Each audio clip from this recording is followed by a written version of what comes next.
What's going on, guys? It's Hi, and if you've been with the channel for a while, you know that I had XPEL Ultimate Plus Paint Protection Film, or PPF, installed on my Supra.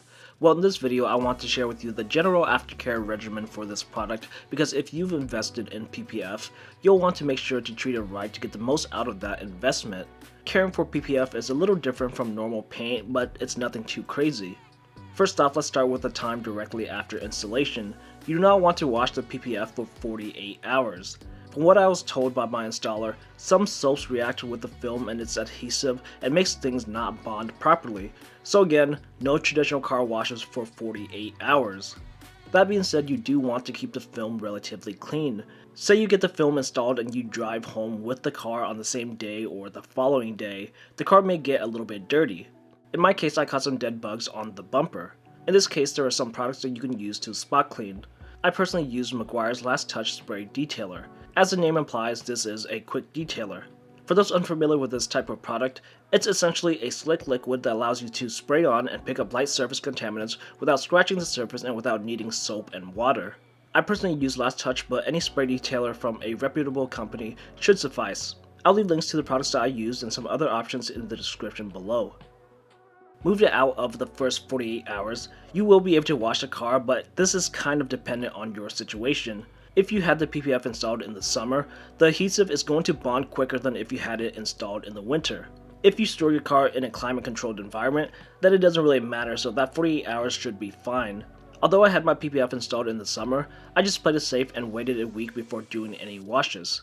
When you do decide to wash your car, I would personally recommend a traditional hand washing. I never recommend automatic washes as they could do some real damage to your finish, and in this case, could do some damage to your PPF. Again, play safe and just hand wash. For those who haven't been down the rabbit hole of car shampoos, let me just tell you that there's a lot of options to choose from. To keep things simple as possible, choose a pH balanced shampoo. This means that the shampoo is neutral in the sense that it won't degrade any protective coatings that you have on the PPF. Speaking of which, use some kind of paint protection coating on your PPF. This can be a wax, sealant, or a ceramic coating. When you get the PPF installed, it is very likely that the shop will offer you some kind of coating for the film. This is a good idea as the coating will likely come with some sort of warranty, so it just makes life simpler for you. However, I can completely understand that you don't want to get the coating because these shops usually charge a lot for the service. Because I'm experienced in auto detailing, I decided to do the ceramic coating myself. For this, I went with Adam's Graphene Ceramic Coating. I decided on this one because it has a claimed lifespan of 7 years, and at the time, this was the most durable coating that I could find. This coating is also compatible with PPF, and that's obviously what we want. If you're interested in the application process of this coating or want to see how it performs, I've made a whole series of videos dedicated to it, and you can find those on my channel. If you want to go with something else, that's fine. Just make sure that your coating can be applied to PPF. Now, if you're going to attempt to apply a coating on the PPF yourself, I do want to elaborate on the process because it is a bit different from normal paint. Typically, to prep for a coating, we would need to wash the car, decontaminate the surface, do paint correction if necessary, then apply the coating. I've already covered washing, so let's move on to decontaminating the surface.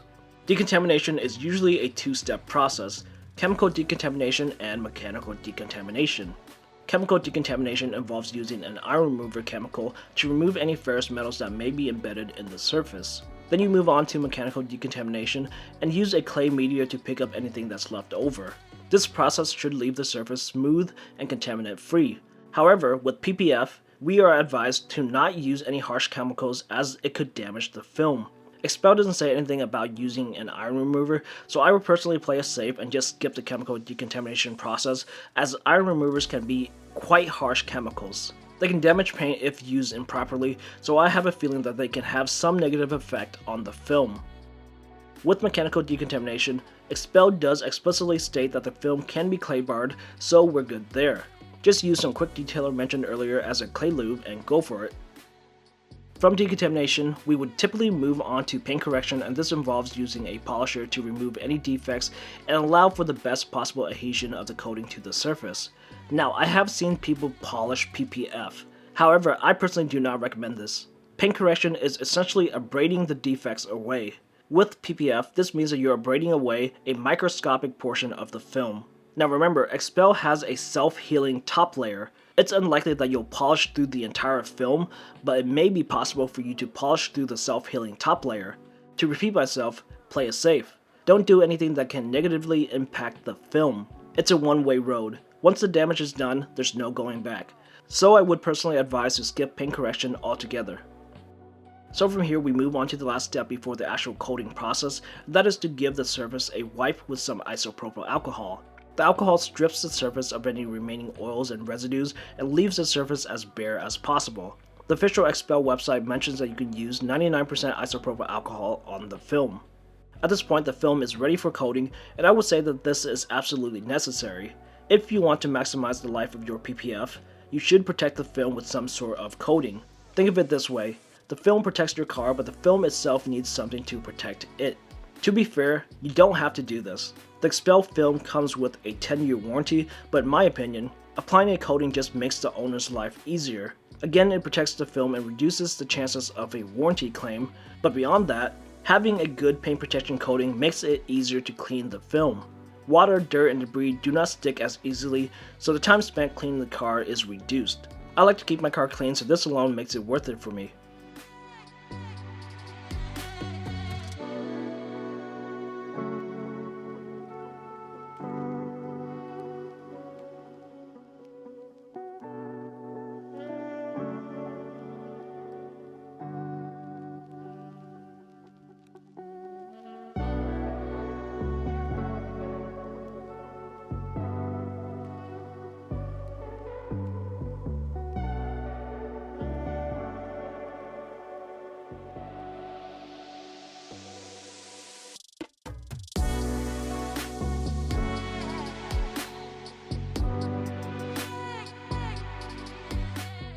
After you get the PPF coated, it's just a matter of periodic maintenance. Wash the car and periodically maintain the coating. The process is not all that different from paint. Just remember not to use harsh chemicals and don't do anything that may force the edges of the film to lift. Following this video should help you keep your XPEL PPF in a good state for years to come. If you've enjoyed this video or it has helped you out, I'd appreciate it if you give it a thumbs up and share it around. Comment down below any thoughts or questions you may have. Don't forget to subscribe to this channel for more content. And if you want to further support this channel, consider hitting the join button down below and become a member of this channel. Thanks a lot for watching this video, and I'll see you guys in the next one.